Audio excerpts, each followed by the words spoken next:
the last speaker. Dr. Shorya, Azad will talk about congenital anomalies and VR surgery in them. Shorya is an excellent surgeon and the right person to talk about this. Please, Dr. Shorya.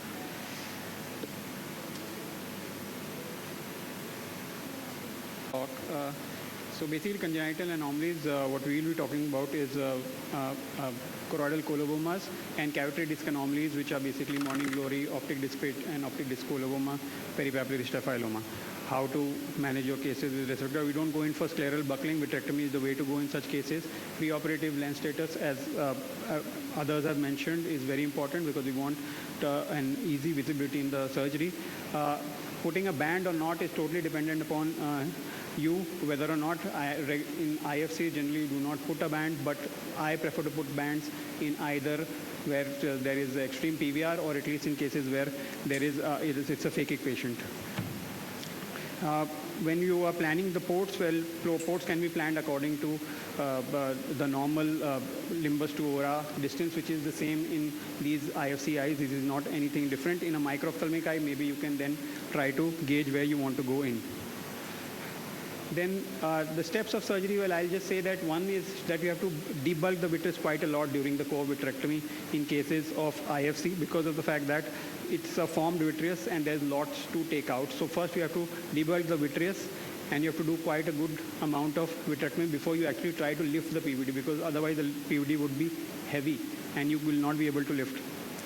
Second would be that there will be membranes that will be there on the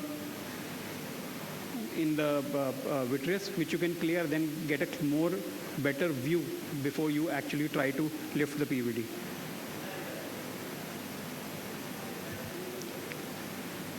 And lastly, that you have to do actually a tricot assisted PVD, and preferably, as I said, that you want to do it under a contact lens, because contact lens is what gives you a good stereopsis and you can lift the PVD much more in a controlled manner from a contact lens.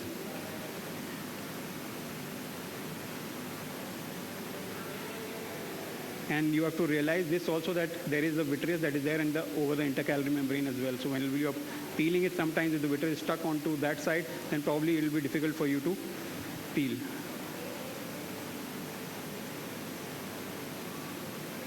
In cases where you cannot do a PVD, then you move on to a forceps assisted PVD, in which you can try to lift the PVD with the help of a forceps.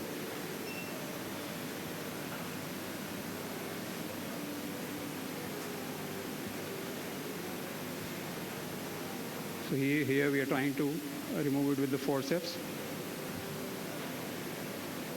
Then when you extend the PVD, what you are supposed to do is that you might have a retinal tug which is there because this vitreous is formed, and while doing a vitrectomy you might end up making a break.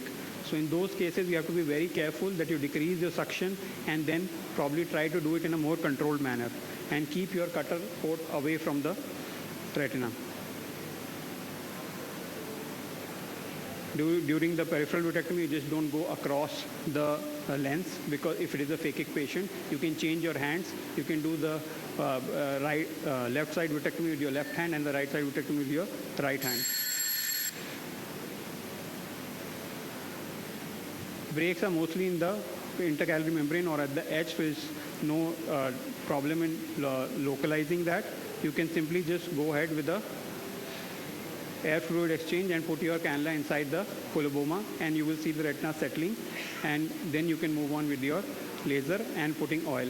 If you can't settle the retina, in those cases you can probably go and make a retinotomy and then move ahead.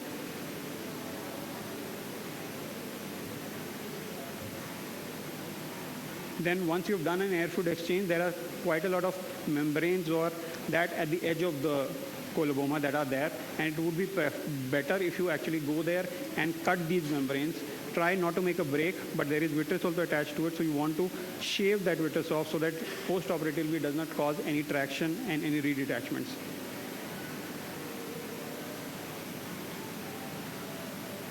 For laser, generally what I prefer is that we do a 360-degree laser and also do a laser around the coloboma, sparing the macula.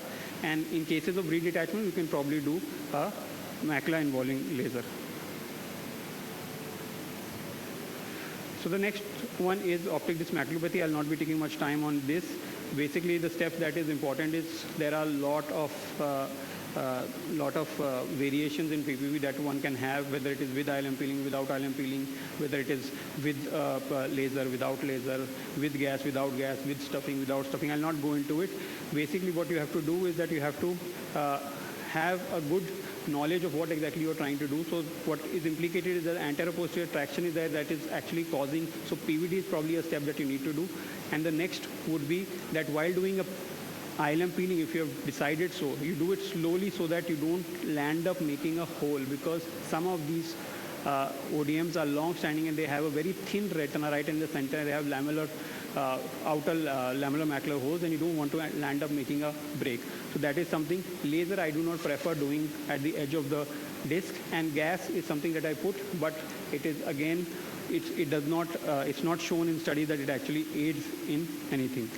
Stuffing has been done with different things. It can be done with a fibrin glue, it can be done with an ILM, it can be done, as you can see that we are doing here, with a scleral graft that is there. So we just make a partial thickness graft and then we go and stuff it into the, and the kind of outcome that you want, it takes time. It doesn't just come soon after the surgery. So in cases of morning glory or peripapillary staphylomas, what you do is basically these breaks are there at the margin of the disc, and these might be obscured because the retina is very thin and there is some pigmentary changes over there. So what you need to do is you have to go and identify this break and then drain the fluid from there, do a good laser around it, and these patients tend to do better with silicone oil rather than gas. Thank you. I'll just conclude. I'd like to thank all the people who have stayed here for their patient listening, and I would like to thank all the speakers who have taken part, and thank you all.